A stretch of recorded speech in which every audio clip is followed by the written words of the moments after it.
una figura destacada, alguien que tiene algo importante que decir.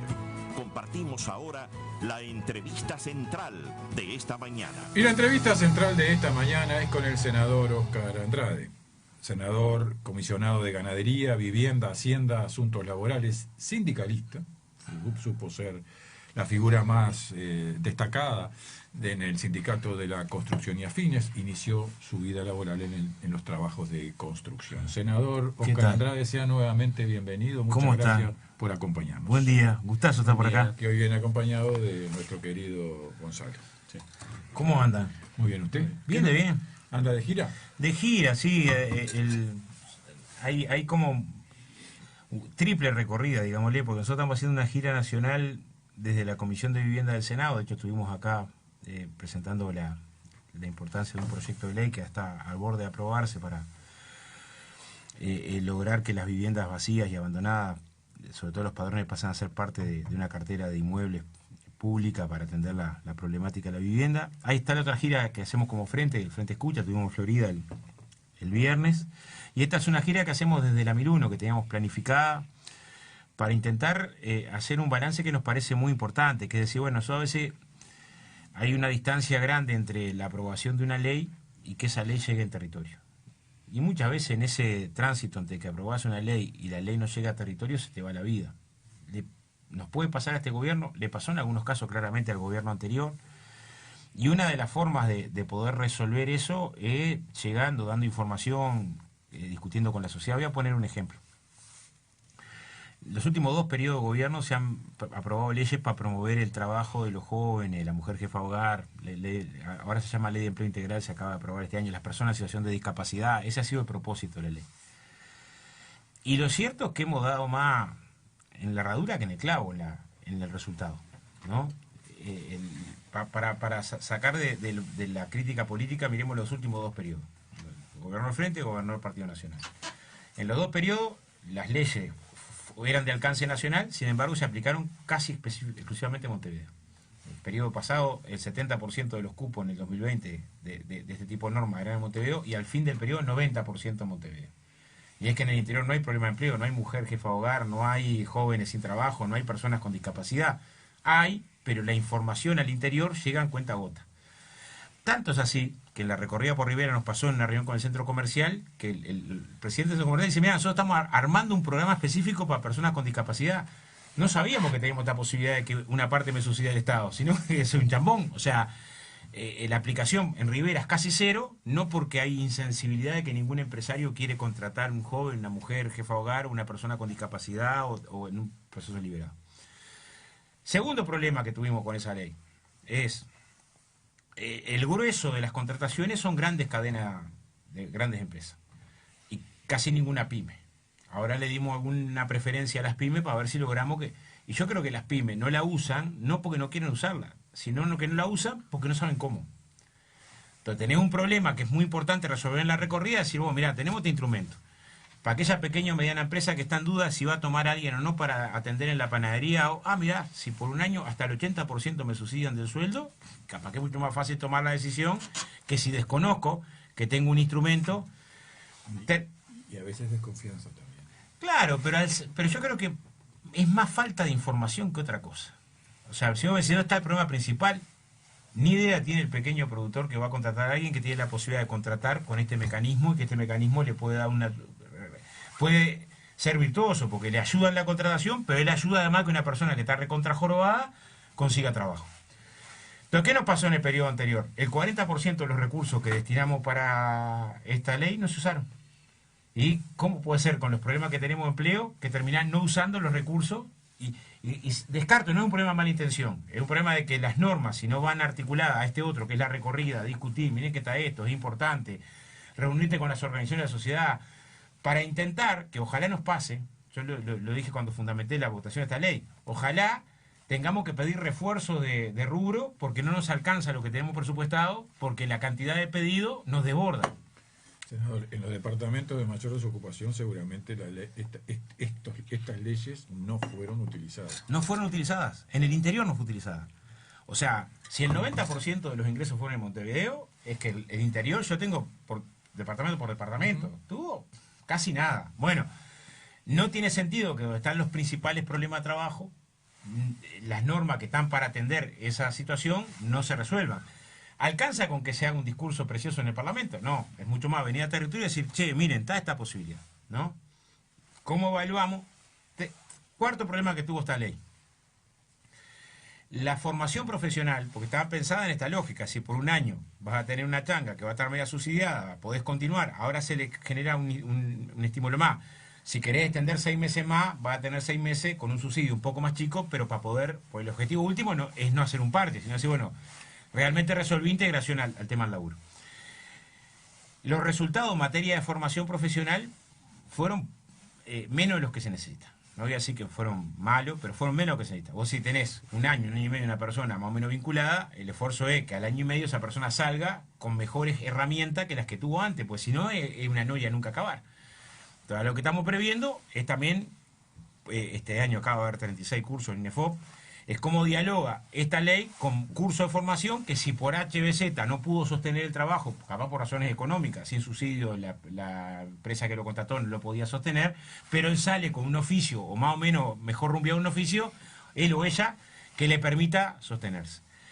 Entonces, ¿para qué sirve la recorrida? Para decir, bueno, miren, este tipo de normas, si por abajo no se trabajan, ¿no? Pueden estar muy bien intencionadas, pero no cambiar nada. Voy a poner un segundo ejemplo. Después de un largo recorrido, ahora en la primera sesión de junio vamos a terminar de aprobar con los cambios que se hicieron en diputado, que algunos yo no los hubiera hecho, pero no es el punto, una norma para simplificar el proceso de expropiación de viviendas que están abandonadas o ruinosas, ¿no? Ese es un lujo en la miseria que tiene el Uruguay, ¿no? Yo tengo los datos por ahí de Fray Bento, pero de las 4.000 y pico de viviendas vacías en Fray Bento, uno saca las que son de alquiler, de segunda propiedad, las que están en construcción, las que están en venta, y hay 1.000 y pico de padrones. 1.000 y pico de padrones es un montón. Entre ellos del Estado, ¿no? Pero el Estado es una discusión aparte. Yo voy porque estamos trabajando una norma que está relacionado, pero esta ley es para los inmuebles que tienen deuda compensable privado. ¿Qué quiero decir? Estos datos que nos refleja el censo arriba de la mesa, que son muy duros, en general nunca hubo una política agresiva. Se trataron de la misma manera que cuando hay gente viviendo. Yo entiendo, cuando hay gente viviendo, vos tenés que ser muy cauteloso, ¿no? Existen posibilidades de expropiación en Uruguay desde 1912, pero hay una tradición en Uruguay de todos los partidos políticos, si hay gente viviendo, no generes un problema. Pero cuando hay una vivienda abandonada, que la mayoría son sucesiones que quedaron sin resolver, la familia se peleó, termina en una finca tapiada, que es un gran foco infeccioso para el vecino, que muchas veces es infraestructura para el crimen organizado y te instala una boca. Las experiencias piloto que tenemos, Antía hizo 4 expropiaciones en el centro Maldonado, eran boca pasta base, generó estacionamientos públicos, un gol. O sea, es un gol, o sea, es evidente que en Montevideo se hicieron 60 expropiaciones en un plan piloto de padrones que tenían deuda compensable más alta que el valor patrimonial, se cedieron a cooperativa, 1.054 familias lograron vivienda en zona urbana. O sea, las experiencias piloto nos demuestran que no tener una política agresiva sobre esto. Ahora hay dos laboratorios territoriales, uno en Paso de los Toros y otro en Minas. En Minas, en 40 manzanas, se encontraron 38 padrones que están en esta condición. ¿Qué nos permite tener una cartera urbana de inmuebles? Bueno, ¿qué pasa con los intendentes? Obligados, porque tenés un realojo y se precisa el suelo y demás, terminan comprando tierras en la periferia y después que lleva a la gente a vivir en la periferia, tenés un gran dolor de muela. Porque no tenés el transporte, porque no tenés la iluminación, porque no tenés la seguridad, porque no, cómo llega a la policlínica, a la salud, porque después no tenés ni los saneamientos, los servicios no tenés. Entonces, teniendo suelo urbano sin utilizar, es absurdo que tengamos que resolver las políticas de vivienda en las periferias. Tenés que resolver las políticas de vivienda integrada. Bueno, pero esta ley, si después no se trabaja en el seguimiento, el control y lo que decías vos, que es otra norma.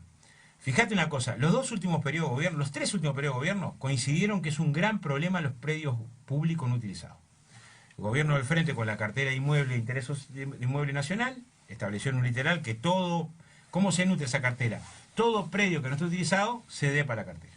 El gobierno pasado, el de la calle, estableció que los primeros 60 días de cada inicio de año tiene que haber un relevamiento de cada inciso que integra el presupuesto, cada uno de los ministerios docentes, eso no ocurre. Y dar la información. y no pasa. Claro. Nadie da nada. Claro. Pero aparte, como que fuera tuyo. Vos si tengo un predio inutilizado de AFE, tengo un predio inutilizado de ganadería, tengo un predio de la Armada, de la NEP. La voce tiene un predio acá hace Pero 40 años. en todos los departamentos pasa. Bueno, nosotros ahora nos comprometimos, es un muy buen clima de La voce trabajo. no puede vender, los entes del Estado no pueden vender sus propiedades. Pueden comprar, pero no pueden vender. Es un buen clima de trabajo que se logró en la Comisión de Vivienda. Yo creo que también porque hay una cantidad de exintendentes. Está Falero, está Tabaré Viera, está Carlos Moreira, está Aníbal Pereira, que todos tuvieron este problema del suelo urbano de este lado del mostrador. Entonces entienden claro cuál es el drama. Y ahora nos dispusimos a trabajar, una vez que aprobamos esta ley, que va a ser en junio, que es para los predios privados, cómo aceleramos las normas que ya hay, que eso es un problema de gestión, pero también jurídico, para ser más contundente en que no puede ser que el mismo Estado que llega a una capital departamental y va a alquilar para que funcione un ámbito del Estado, tenga otro inutilizado. No tiene bollete. O sea, ahí ha habido algunos avances, BPS, Ministerio de Trabajo, pero la radicalidad de la transformación que precisamos acá no tiene bollete. Encontrás hospitales que algunas fueron hospitales que están vacíos, gastos en 222 para cuidarlo, espantoso. O sea, ahí tenemos que hacer una transformación del Estado pensando en suelo urbano tiene que ser utilizable. No hay excusa, no es tuyo, no es tuyo, no es algo de tu propiedad. ¿Cómo va a ser tuyo? ¿No? Si es público. ¿No? Generemos las condiciones de que no pase que en Rivera tenemos una situación con un predio de AFE ahí que es centro de la ciudad, permitiría resolver un conjunto de cuestiones y hay un ninguneo. Bueno, precisamos ahí un segundo proceso que me parece que es bueno ponerlo arriba de la mesa, sacarlo de la chicana política. Por eso digo, 2-3 periodos para atrás, mismo problema. Entonces, no es un problema tuyo, mío. Vienen de hace 50 años. Miremoslo en el sentido de cómo le damos una respuesta. Y bueno, de esos temas también se requiere bajar a territorio. Pongo un ejemplo. La ley le otorga al municipio la facultad de fiscalizar la finca ruinosa. Pero la mayoría de los municipios no tiene muy asociado que esa finca ruinosa mañana puede ser un centro cultural, o una policlínica, o un CAIF, o una cooperativa de vivienda. Porque si eso fuera así, es otra actitud. O sea, mira, yo fiscalizo acá, pero esto capaz que mañana lo puedo recuperar y hago un convenio con el Ministerio de Educación y Cultura y instalo una Casa de la Cultura en el pago. Hay un fin social. Ahí me pongo en otra... O sea, no es que estoy como inspector de tránsito, me pongo en otra lógica. No es que estoy multando, estoy recuperando zona urbana para un fin social, que es lo que decías vos. Entonces, capaz que lo mejor es discutir con la comunidad, ¿no? Una vez que tengas relevamiento, que es parte de lo que hay que hacer, cuáles se le pueden dar a lo que es una patología urbana que en el mundo desarrollado se combate.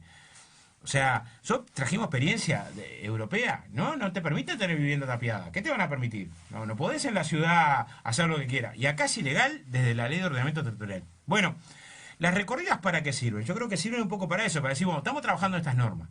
Pero miren que estas normas mañana van a tener resultados si la sociedad misma, o sea, los que arman una cooperativa de un terreno, van a averiguar cómo está la cartera de inmuebles, se puede conseguir algún inmueble urbano, qué pasa con ese inmueble público que está, qué pasa con ese otro privado. O sea, ir generando un debate que ayude a mover también por abajo lo que estamos tratando de resolver en términos legales por arriba, ¿no?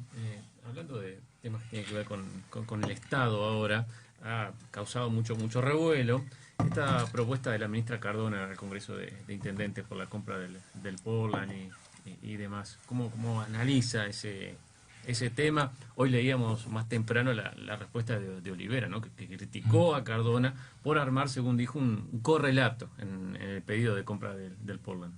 Pero, ¿cuál es la crítica? No entendí la crítica de Olivera.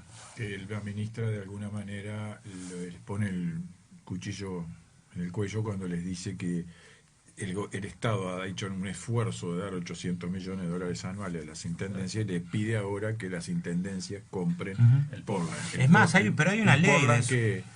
Que según dice Olivera, un cemento que dice Olivera, el Portland es más caro. Entonces, que no solo a las intendencias habría que pedirle, sino también a todo el Estado. Es que hay una ley para todo el Estado, un proyecto de ley que armaron los compañeros de Paysandú justamente y de La Valleja. Para mí hay un debate ahí un poco más general, que saco el Portland, que es cómo las compras públicas son un factor de desarrollo. Nosotros tuvimos un ejemplo en el caso de una licitación en su momento de transformadores, ¿no? De comprar transformadores en el exterior y no comprar transformadores acá, que la cuenta que hacíamos con los compañeros al año es que con lo que la UTE le vendía, la UTE le vendía de electricidad a la empresa de transformadores de acá, ya ganaba más de la diferencia de haberlo comprado fuera. O sea, cómo utilizar las compras públicas para defender el desarrollo productivo y cómo haces un sistema integrado de compra y licitaciones públicas, diría yo, para mí es un debate muy importante. Porque, sobre todo para enclaves, ¿no? Es más, ¿cómo? Voy a poner un ejemplo de ahora, que es todavía más potente. Uruguay va a tener algunos sectores que van a pegar un salto para arriba con el acuerdo de Unión Europea-Mercosur. El arroz, la carne, seguro son ganadores. Van a dejar de pagar un montón de aranceles, ¿no? Eso puede repercutir. Puede repercutir en más ganancias para algunas grandes cadenas brasileras frigoríficas, o puede repercutir en que vos establezcas una red de proveedores nacionales que sea la contrapartida de la mayor ganancia que va a tener el sector económico. Bueno, esa es una discusión que es política. Es decir, bueno, si vos te generaste como país, lo que decía vos, hay sectores que van a tener más complejidad, otros sectores, algunos muy potentes, que van a tener más ganancia. ¿Cómo vos generas condiciones para que eso se derrame, digámosle, ¿no? Es parte de una discusión que para mí es central. En las compras y licitaciones de Estado me parece lo mismo. Es decir, bueno, cómo las compras y licitaciones de Estado favorecen, y en esto la articulación público-público me parece muy importante. No entiendo bien porque el intendente Paysandú tuvo una actitud muy destacada en defensa del Portland Nacional. Sí. Muy destacada. Yo lo acompañé en movilizaciones, estuvo filmado, lo vi en la plaza. Es que él dice que la intendencia de Paysandú compra. Sí, claro. Y es comprador. Lo que le parece que le preocupa al intendente de Olivera, por no decir que le ha generado algún choque, es el hecho de que se quiera de alguna manera exigir o condicionar al Congreso de Intendentes que deben comprar el Portland de ANCAP. Entonces él dice, yo la verdad estoy de acuerdo en eso con el intendente de que tendría que ser general. Es decir, vos tenés una industria que tenés que desarrollar. Pero dice, hay rutas que se hacen con hormigón que no utilizan cemento. Que para desarrollarla, así ahí en las licitaciones colocarlo en los pliegos. Estoy de acuerdo. En una etapa, hay una etapa que es de fondo. Vos decís, tenés una industria que tuvo 70 años casi sin inversión y que hoy tiene para el plan maestro para poder para el Portland van a ser 5 o 10 años, ¿no? Para tener una capacidad industrial, tenés piedra caliza, rolete en Uruguay, que es una riqueza muy potente, pero tuviste una desinversión de décadas. Bueno, reconstruir capacidad industrial ahí es un proceso de mediano plazo. Que el Estado se ayude a sí mismo a mí me parece que está bien. Se ayude, no para que vegete la condición de retraso productivo, para que puedas incorporar tecnología. Hoy no estás en las condiciones de hacer las inversiones en el Portland que el Portland precisa. Hoy no las tenés. Tenés que pensar en mediano plazo. Que en el tanto mediano plazo, en tus propias compras y demás, favorezca, y me parece bien que sea general. Hay que... no solo en esto, yo creo que en un conjunto de áreas hay cosas que tendríamos... Voy a poner un ejemplo. Si Claro o Movistar hacen una inversión, ¿no? Tienen un montón de exoneraciones. Si Antel hace una inversión, no tiene exoneraciones.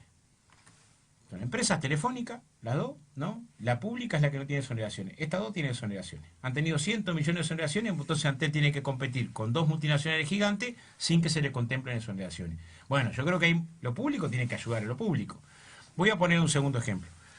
Cuando promueve las inversiones en una empresa pública, caso Antel, promueve una inversión, por la contabilidad, la inversión, a diferencia de las privadas, en vez de medirse en el tiempo que hace la inversión, se mide de un saque. Entonces le pegan el déficit fiscal. Tiene una forma de contabilidad distinta. Hace años que viene pidiéndote una forma de contabilidad diferente para poder hacer inversiones.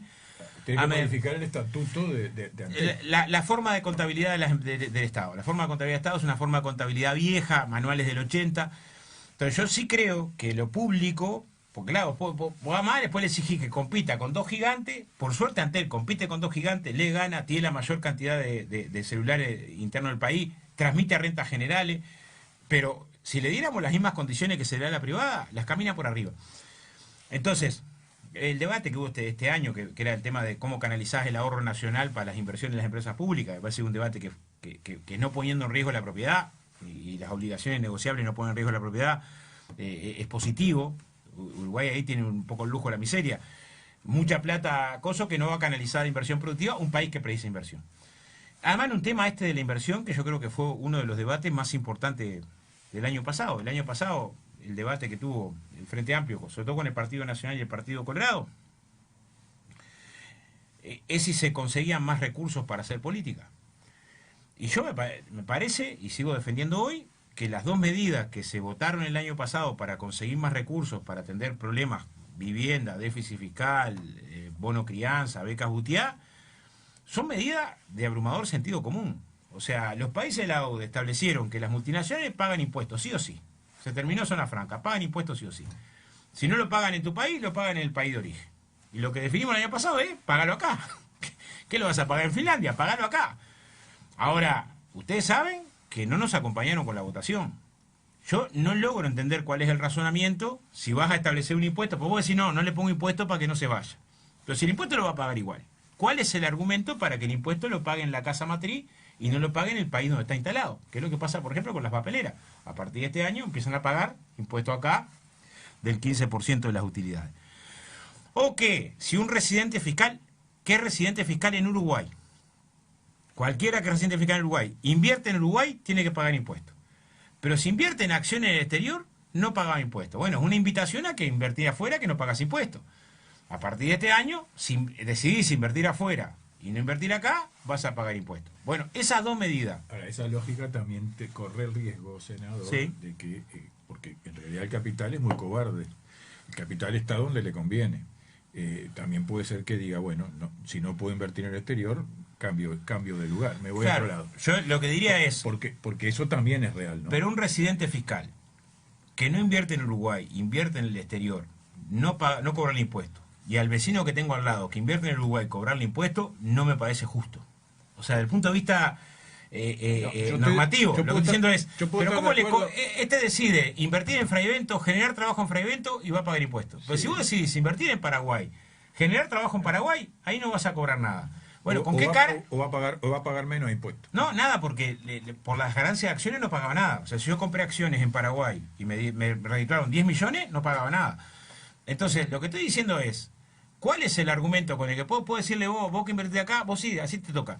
Me parece que las dos medidas que se tomaron, siempre la discusión tributaria, bueno, y la otra no es que ponías el impuesto lo iba a pagar igual. Pero tenía la opción de que lo siga pagando en la casa matriz. No veo el razonamiento. Cuando el Uruguay tiene unos dilemas enormes de pobreza infantil, de falta de vivienda, de inversión para la salud. Bueno, yo creo que esa discusión fue demarcatoria porque no hay economista en el país, uno solo, que pueda defender que si no se tomaban estas dos medidas, lo que tenía que haber pasado el año pasado era un ajuste. O sea, el presupuesto que teníamos que haber votado el año pasado tenía que hacer el recorte. Si no se tomaban estas dos medidas de mayores ingresos, ibas a tener que tener un ajuste. Entonces, yo tengo que pensar, si vos me votaste en contra de estas dos fuentes de ingreso, no ofreciste ninguna fuente de ingreso alternativa, tendrías que explicarme dónde ibas a recortar. ¿Cuál área? Salud, educación, vivienda, seguridad. ¿Cuál área es la que ibas a recortar? ¿No? Porque evidentemente, si los nuevos ingresos no los votás, y todos sabemos en Uruguay, porque el año pasado administramos un déficit del 4 y pico % que había que bajarlo o ibas a empezar a estar en luz amarilla o anaranjada. Y ibas a tener más recursos para atender el agujero fiscal. Que yo entiendo, fue la pandemia, la guerra, no estoy discutiendo que sea culpa de nadie. Digo, lo cierto, tenían un déficit fiscal grande y tenías que rebajarlo. Sí, déficit que ya viene de atrás. De atrás, yo no discuto. ¿no? Pero tenemos un problema de déficit fiscal, de aumento del endeudamiento. O sea, el periodo pasado el gasto aumentó.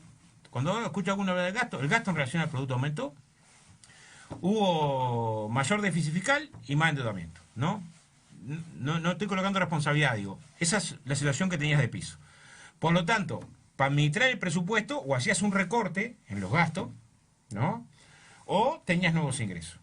Si no votaste los nuevos ingresos, tenés que decir que claramente son a sectores altos de la economía uruguaya, porque las multinacionales son sectores altos y porque el inversor en el exterior es un sector alto. No es Juancito el que invierte y tiene ganancias de acciones en el exterior, ¿no? Estamos hablando de un sector alto de la economía, que es sobre quien se pensaron los nuevos ingresos. Y vas a tener que hacer un recorte. Entonces yo entiendo que uno puede decir, bueno, la respuesta que dio el Frente Amplio en sus políticas puede ser insuficiente. Y capaz que sí. Que la beca Butiá nos quedemos cortos, que el bono crianza nos quedemos cortos, que el aumento de inversión para los asentamientos nos podemos quedar cortos. Pero si aumentamos la inversión ahí, es porque conseguimos nuevos recursos. ¿Cómo sería el panorama si tuviéramos que pensar en un recorte de esa política? Y yo creo que estaríamos en un escenario peor. Salvo que me expliquen cómo se hacía, no teniendo nuevos ingresos, para fortalecer los recursos para áreas que son sensibles y que son clave. El interior, ¿no? Podemos discutir lo que sea, pero las transferencias a los gobiernos departamentales de este periodo son las más altas desde que de la historia del Uruguay. No ha habido, y esto lo puede decir el intendente de Paysandú, que es el que negoció el acuerdo. Y seguramente sean insuficientes y nos quedemos cortos también. Pero tengamos en cuenta las dos cosas, que son insuficientes, pero que son incrementales. Porque a mí me pasa con el tema de la vivienda. Si fuera por mí, habría que duplicar todo el presupuesto de vivienda. Pero no, el presupuesto de vivienda se mantiene el del periodo anterior y solo se duplica la inversión en asentamiento, que pasa de 350 millones a 705 millones. Y la verdad, si fuera, mi idea es, habría que también duplicar MEVIR y duplicar cooperativa y no solamente los asentamientos. Ahora, si la inversión del periodo pasado en asentamiento me la propagandeaste como la más grande de la historia, esta que es el doble de la del periodo anterior, no puedo decir que es una miseria. Porque es inevitable que uno también compare. Astori tenía una frase que decía: el cariño se demuestra en el presupuesto. Bueno, que compare en relación al presupuesto destinado. Y yo soy de los que cree que probablemente nos quedemos cortos, que haya que tener que buscar más recursos porque la situación de algunos problemas del país son realmente interpelantes. Uruguay tiene un montón de problemas, de violencia, de pobreza infantil, de deserción estudiantil. Yo creo que alguna de las medidas, este año en Frevento va a haber 300 y pico gurises becados en secundaria. Y eso va a ir creciendo a superar los 1000 y algo de gurises en el periodo. Y hay 600 familias que van a recibir el bono crianza mejorado. Y 1700 viviendas, una parte de ellas cooperativas, un tercio. Y probablemente estas medidas no alcancen, pero son las que hay que evaluar. Es decir, bueno, votamos un presupuesto que tiene incremento en algunas áreas, y la forma en la que encontramos para poder tener incremento fue conseguir recursos de las multinacionales. Ahora, fíjate que los mismos que nos criticaban decir las papeleras no pagan impuestos. Ahora que las papeleras van a pagar impuestos, votaste para que lo paguen en sus casas matrices. Yo no puedo entender eso. Sinceramente, sigo el razonamiento y no puedo entender en dónde está el interés nacional cuando te parás en esa baldosa. Esta semana el gobierno define si hay reajuste en el precio de los combustibles. Lógicamente todo esto supeditado a la situación internacional, Claro. el impacto de la guerra y demás. ¿Cómo puede llegar a impactar esto en Durísimo. nuestro país a futuro? Durísimo. Primero que hay que reivindicar, yo quiero reivindicar primero a ANCAP. ANCAP fue noticia por todas partes cuando tuvimos que capitalizar ANCAP. ¿Ustedes se acuerdan? El problema con Sendil. Sí, señor. Está en la página de ANCAP. La Ursea lo hace además por ley, desde la luz para acá. La paridad de importación, el proceso de paridad de importación, ¿no? La ganancia que tenés o la pérdida por paridad de importación. Bueno, Uruguay, por refinar el petróleo acá, o sea, si no tuviéramos refinería de ANCAP, hubiéramos perdido del 2016 al 2025 1.440 millones de dólares. O sea, si en vez de importar el crudo hubiéramos traído petróleo refinado, a eso le quitas el costo de la refinería de ANCAP, ¿no? Tuvimos una ganancia, digámosle, de 1.440 millones de dólares. Ahora, es curioso esto, decir, bueno, pero a ver, una empresa pública nos genera el tener las ganancias por 1.440 millones de dólares, tanto que muchas veces cuando tiene que hacer la parada de la planta aumenta el déficit, porque tenés que comprar petróleo refinado y ahí aumenta el déficit, y eso no tiene la misma importancia que cuando tuvo problema ANCAP. Cuando tuvo problema ANCAP, durante un año no discutimos otra cosa que los problemas ANCAP, la carga ANCAP, qué horrible ANCAP, el peso ANCAP. Ahora, que en el proceso de paridad de importación tenés una década larga, ¿no?, de ganancias de ANCAP todos los años, no es noticia. Fuera de eso, gracias a que sí. Las buenas noticias nunca son noticias. Nunca son noticias, pero ¿sabes ¿no? lo que pasa con eso? Que después cuando tiene un problema ANCAP, Ah, sí, no contás la ganada. Es como que vos decís, mirá, pero esa es la realidad. llegué al laburo, sin llegar tarde 10 años. La oposición no le va a facilitar. No, pero estoy hablando de un cosas periodo en el que porque- estuvo el gobierno pasado No, también, ¿eh? Pero la realidad es que cuando usted está en la oposición, tiene que afinar la crítica. Ajá. Cuando está en el gobierno, tiene que defender lo positivo. Pero yo acá estoy defendiendo a ANCAP. Y eso, también esa es la historia de toda la vida, La ¿no? ANCAP del periodo anterior de gobierno. Estoy colocando por eso más de 10 años. Encima, más de 10 años, ANCAP tuvo este resultado. Y cuando tuvo resultado bueno, no es noticia ANCAP. ¿Por qué en Uruguay aumentaron menos los combustibles que en toda la región? Porque está ANCAP, que permitió atajar el aumento de los combustibles y no tendría que aumentarse más. Y hay que mirar los días otro día. Ahora, pasa que este hombre depende Sigue para siendo el combustible más caro del mundo. Sí, ¿no? siempre fue. ¿Por qué? Sigue siendo. ¿Por qué? Porque casi la mitad del costo del combustible son impuestos que cobramos para financiar todo lo demás. Es eso. Porque pero además hay una cosa claro, yo creo que nos tiene que dar tranquilidad. Es el Estado que el uruguayo quiere. Y es el mejor combustible también de la región. Yo trabajé 3 años en la planta de ANCAP, en el proceso de la desulfurización. Y ahí es que más o menos aprendí el tema de las partes de azufre que tiene el combustible y haber generado un proceso de sulfurización para la salud. No tenemos que olvidar cuando teníamos gurises con plombemia en Uruguay y en La Teja. O sea, de las dificultades sanitarias por tener combustible malo.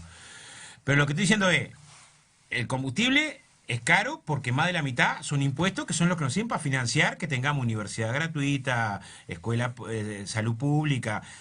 Es ahí. Si eso no fuera así, además por la escala, no es lo mismo un país pequeño y que además no produce petróleo que un país que...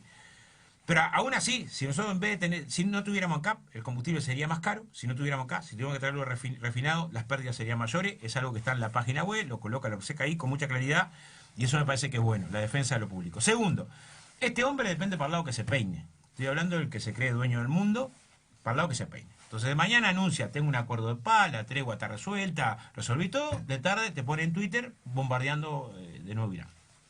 Esto es muy difícil. O sea, tenés una situación donde pasa buena parte de la cuestión energética. Es un poco más complejo, ¿no? Bueno. Se puede estereotipar, pero parecería que el mundo está bastante más complejo. Sí, pero lo que estoy diciendo es, quien está al frente de la principal potencia militar del planeta, voy a tratar de ir a esa complejidad. Hay una tendencia histórica que cuando hay una potencia en declive y otra en ascenso, y eso es lo que está pasando hoy, naturalmente, ¿no? Nadie lo esperaba, yo tampoco, yo la verdad no lo esperaba. O sea, si uno coloca este debate a principios de los 90... Pero hace 50 años que se está anunciando. No, pero mira, mercado común europeo, Japón y Estados Unidos eran el 80% del PIB en el 90. Y China no llegaba al 2% del PIB, ¿no? Para poner un ejemplo, el 1% y algo era India y el 17% era Japón. Hoy India es 5 veces más grande que Japón. O sea, ese fenómeno en 30 años, en un periodo muy breve, 30 años no es nada. Hoy por paridad de compra, China es 1,5 veces el tamaño de la economía estadounidense, que es como habría que medirla, por paridad de compra, cuánto puedo comprar con mi economía. Ese es un fenómeno extraordinario. El Instituto Australiano ASPI, que estudia las fronteras tecnológicas, las tecnologías complejas, el 90% de la frontera tecnológica era norteamericano, hoy el 90% de la frontera tecnológica es chino. La cantidad de matemáticos y ingenieros en computación graduados supera por 15 la cantidad de estadounidenses. O sea, ese cambio es un cambio a un vértigo. El principal socio comercial y financiero de 150 países, el Acuerdo de la Ruta de la Seda, es el más potente que haya conocido la historia. O sea, hay un fenómeno que lleva a que esta hegemonía, que está en declive, tienda, para mí de manera muy clara, a que los principales, primero, vía guerra arancelaria, guerra comercial, al desastre del libre comercio y guerra comercial. La guerra comercial no le dio resultado y hay zonas de influencia, el canal de Panamá que lo militariza, el canal de Suez, por eso está el lío de Somalilandia y ahora el estrecho de Hormuz, y Groenlandia, el canal del Ártico. 3 rutas comerciales principales donde hay foco de conflicto y aumento de la carrera armamentística. Que un país le reclame a la OTAN un gasto militar de 5 puntos del PIB es que está declarando la guerra. No puedes gastar eso en armas, sino... O sea, el mundo sabe que cuando entró en una carrera armamentística desesperada, que fue la década del 30, terminó en una carnicería. Entonces, yo entiendo que es más complejo. Conflicto geopolítico, comercial, financiero, carrera armamentística y supremacismo, porque históricamente los norteamericanos fueron supremacistas, por algo tratan como tratan a los inmigrantes, por algo tratan como tratan a los latinoamericanos, fueron supremacistas, ¿no? Pero son países de inmigrantes, se han creado en la inmigración. Pero no, se crearon se construyeron en la inmigración. las 13 colonias se crean sobre la base del genocidio de los pueblos originarios, sin duda. Y se crean sobre la base de tragarle la mitad a México, lo decía Luis Alberto Herrera, le arranca medio costillar a México, México declara la abolición de la esclavitud y en defensa de la esclavitud del sur se tragan la mitad de México. O sea, la historia de la formación de Estados Unidos fue supremacista siempre. Hay una frase, Daniel Webster, que fue secretario de Estado y senador también, prosclavista, porque él en su momento promovió la ley de que los del sur podían. Fue tanto que defendió la esclavitud de Estados Unidos que murieron más estadounidenses en la guerra de secesión, norte contra sur, que en las dos guerras mundiales sumadas. Pero Daniel Webster lo decía así, decía: la providencia estableció que nuestros recursos naturales están en distintas partes del mundo. Lo decía por el carbón japonés.